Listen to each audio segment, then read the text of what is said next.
everybody was saying, everybody hearing my story, everybody knew that something was wrong. Something was wrong. As I said, I was going from doctors that everybody at the reference lab knew me because I was there almost every week. The doctors, all these blood tests, all these tests trying to find out what's wrong with my feet. Nothing showed up. No bacteria was in my feet, no fungus. Nothing was wrong with my feet medically. And yet, all these things happening to my feet. I mean, I had no ankles. The skin was falling over. I was like, and the swelling was coming further and further up my legs. And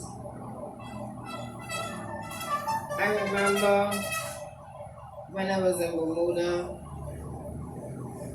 how I definitely knew that something was wrong. I came home that evening, and I would normally wash my hair before, because I had my hair like this then. And I would normally wash my hair before I go to the kitchen and cook and stuff. And I went to the shower and I was bathing and I was washing my hair. So when I reached for the shampoo, I felt like my heart twisted in my chest. And I was like, well, that's not possible. I said, well, that's probably in my mind. I felt it a second time. Like my heart actually twist in my chest. I said, I just brushed it off. I said, well, I going back to my bed. I go in and lay down. I'm not cooking. I'm not doing anything. When I got to the bed, then I felt the desire to go to the bathroom to pass water. When I got there, I sat on the toilet, passed water. Then when I got to get up, I stick midway. And I felt as though if somebody was stabbing me in my back. I ended up ringing up all over the place, and I ended up in a position with my hands, both of my hands like this. My feet, my legs crossed up, I could not move. I had to stay there, and as I said, it felt as though somebody was stabbing me in my back, and I could not move. Eventually, when I moved, then I went to the bed and lay down, and as soon as my back hit the bed, my stomach rose up in the air from underneath my breast, up in the air, and then it went back down, and then it rose back up again. And I was like, what the hell happening here? Then different toes start buckling. And I said, well, this is not possible, because if you bang your toes, all are going to bang together. Different toes start buckling. I jumped out the bed. I called my ex-husband and I told him what was happening. He said, well, he would get somebody to come and stay with me until he gets there. I told him, well, no, I'm going to be okay. It came to the point then I could not touch anywhere. I couldn't stand. I couldn't sit. I mean, I was just in so much pain. Down there, when you call the ambulance doesn't come on the scene first. The fire department comes. Because they don't really have any fires and stuff, so I guess it's to keep them occupied as well. So when they came, they checked all my vitals, everything, and they kept asking me if I wasn't taking any type of drugs. I said, well, no, I don't smoke, I don't drink, And they were asking me these all types of questions, and there I am, this pain just taking over my body. Then the ambulance, they came and asked me the same questions, all the questions that the people from the fire department asked me. They asked me the same questions. I said, well, I need to get to the hospital because I felt like I was actually dying. Then when I got to the hospital, down there, some of the citizens down there don't like foreigners. So I guess I got up on a doctor who didn't like foreigners because My husband was holding, she told me I had to blow into this paper bag and he was holding it for me. She said, no, I have to hold it myself. No, I'm in so much pain. And she just trying to be so difficult. I was like, Lord, I just felt like there was this darkness over my life. Everything was just going wrong.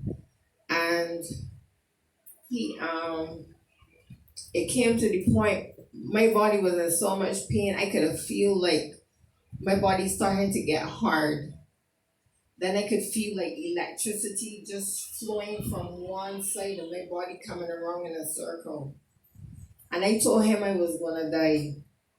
But all throughout this, I was just crying and screaming for Jesus, Jesus, Jesus. I need you to help me, Jesus. I need you to help me.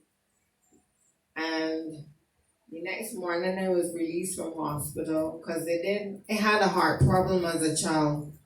So they were checking to see if it was my heart and stuff, but nothing. Found nothing.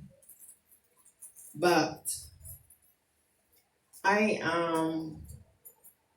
I said, when he came back then and told me he wanted a divorce, I tore up every single sermon that I had written. I threw away all my gospel CDs. I said, I don't want to hear anything else about God. I don't want to hear about God anymore.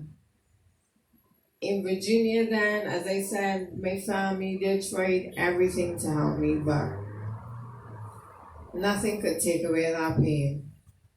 But eventually I started back listening to sermons on television and stuff, and I had an experience today where I can't explain it. I know people talk about the anointing and stuff. I don't know if that was it, but this feeling just came over my body. It was such a wonderful feeling. I mean, I could feel this warmth on my body, and it was just like sending tingles through my body. It was such an awesome experience. And I was saying that even though I've been through and I'm still going through some very challenging things in life, it's like God always still shows you that He is there. You know, He always still gives you that experience to let Him know that, to let you know that regardless of what you're going through, He still shows you that He is there. So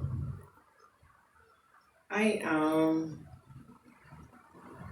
then said, well, we're not together, but I promised my employers in Bermuda I'm coming back to work. I said, well, I would just go back to Bermuda on my own. And at the airport, I was there sitting waiting for my flight. And this lady came up to me and sat beside me. And it so happened she was a Christian as well.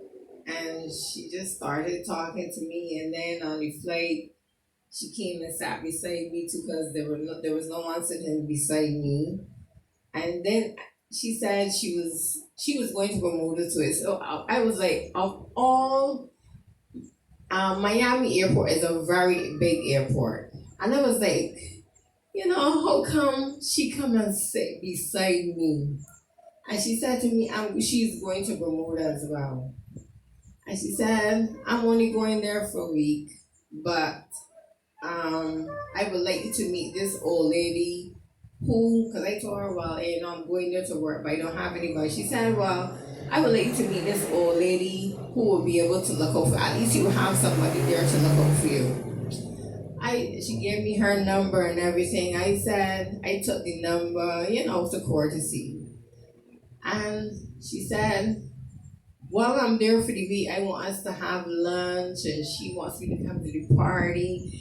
And I agreed to all these things, but in my heart, I was like, I don't want to meet anybody. I got so disappointed with people.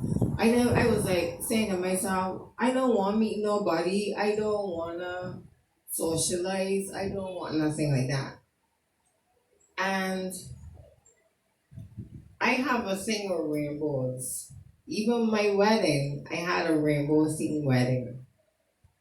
And when we left at the airport. She said she's looking forward to hearing me so we can have lunch and stuff. And the week went by and I did not call her. So the Sunday now, I decided I wanted to go to church, but none of my neighbors they used to go to church. So I went to the bus stop, and down there you have tons of church. You have all types of denominations, and I was like, Lord, you show me which church you want me to worship at here. Give me a sign of which church you want me to worship at. And I gone out there waiting for the bus. I ain't seeing no buses coming up. I said, Mala, I going back home. Then I saw this white lady come around the corner jogging. And I said, excuse me, are there any churches around here that I can go to? She said, yeah, there's a church around the corner. Because obviously it's a corner that I couldn't see around. She said there's a church around the corner. I wasn't seeing any buses. I said, well, I will walk till I see a bus or something. I started walking, and I ain't seeing the church. I came to a bridge, and I was like, this bridge is over water. And I was like, God, I don't want to cross this bridge. Even though it was made of concrete, buses, cars pass over, I was like, I don't want to go. It was an extremely long bridge. And I was like, I don't want to cross this bridge. Because all kind of things coming up. Suppose this bridge collapse. No, I can't even swim. All kind of things coming through my head. And I got to the bridge. I said, well, today, Stacia, is a day that you will face one of your fears. I got to the edge of the bridge and I started to walk. Then I said, no, let me turn back. And I said, all right, let me do this. I started to walk across the bridge, and even though the water, when you're looking at the water, it looks dark blue. Like you can't see anything in it. When I started to walk across the bridge, I said, man, just look over in the water. When I looked over in that water was crystal clear. I mean, it was the most breathtaking thing you would ever see. I was like, look how you would have missed out on this, Stacia, because you let fear take over you. Look what you would have missed out on. I mean, you saw so many beautiful fish, all the plants. It was awesome. It was so awesome that it gave me chill bumps. Then I started walking again, and every now and again I took a little chance to look in the water.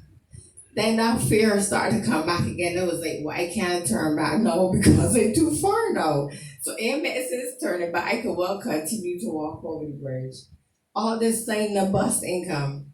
And I look ahead of me and I said, well, what this lady tell me the church around the corner? I said, obviously she's a jogger, so she figured around the corner is just there. I said, well, I think I'm going back home. And somebody just said to me, Stacia, keep walking. I kept walking, no bus, no cars, nothing. I was like, well, here's alone, somebody could come and snatch me up and nobody would even know. I kept walking.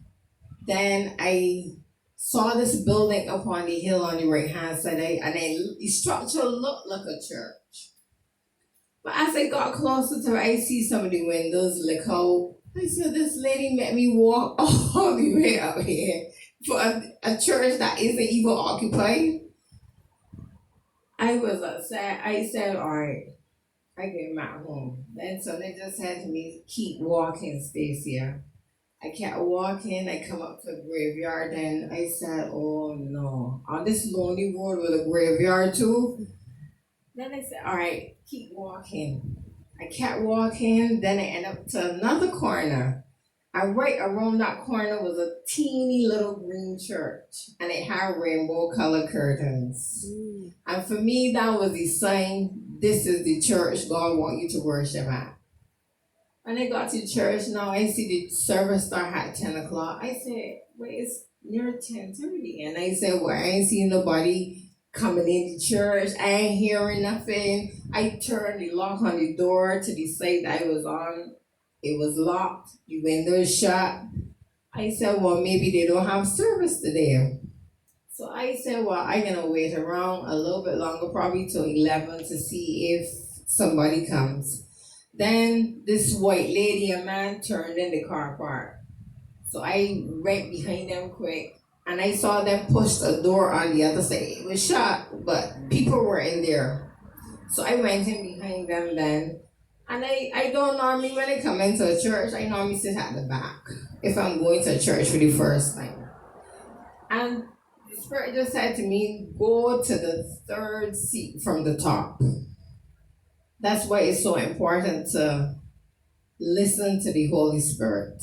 It guides you even in little things.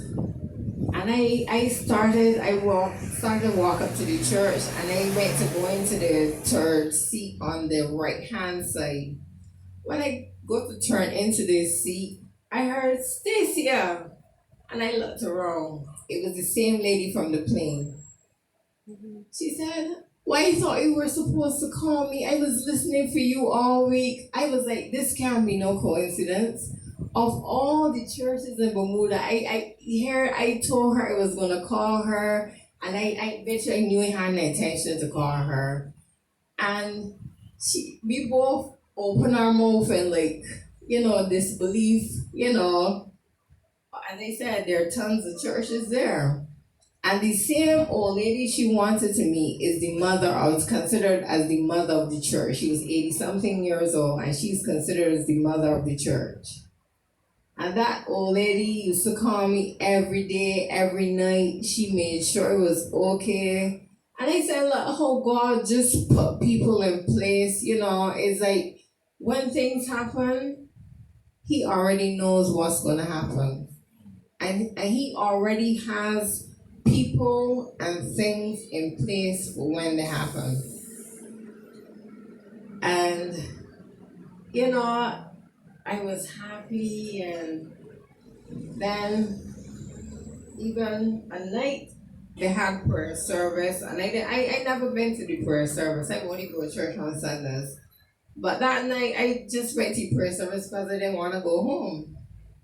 And I went to the prayer service, and the pastor called me up, and he said he saw a vision of a massive snake coiled around me, trying to kill me. And all the while I was just having lots of dreams about snakes. The snake peeping at me behind the rock and smiling at me. All kind of snake dreams I was having. And I eventually ended up going back with my husband then, because we met up on the streets today, and I ended up going back with him. And everything was alright. He told me, well, he got himself in a mess, in a situation, and he's going to deal with it. And then I could move in with him. I moved back with him. And a day, what it was is that he was dealing with a Jamaican girl. And he said to me, he's gonna deal with that situation and I can move back in with him. I moved back in with him. And then he told me a day he has to go and do something for her. But he just going to do this job for her, and that's it. And from the time he did that, everything just went haywire again. I mean, if he comes and he see me reading my Bible, his eyes would turn blood red. He would just have this anger. And we started to fight a lot. I mean, I know God was with me because one night he pulled my feet off. The bed was a very high bed. He pulled me by my feet. And I hit flat on my back. I thought my neck, my hand, or my foot would have been broken. Nothing was wrong with me. He dragged me from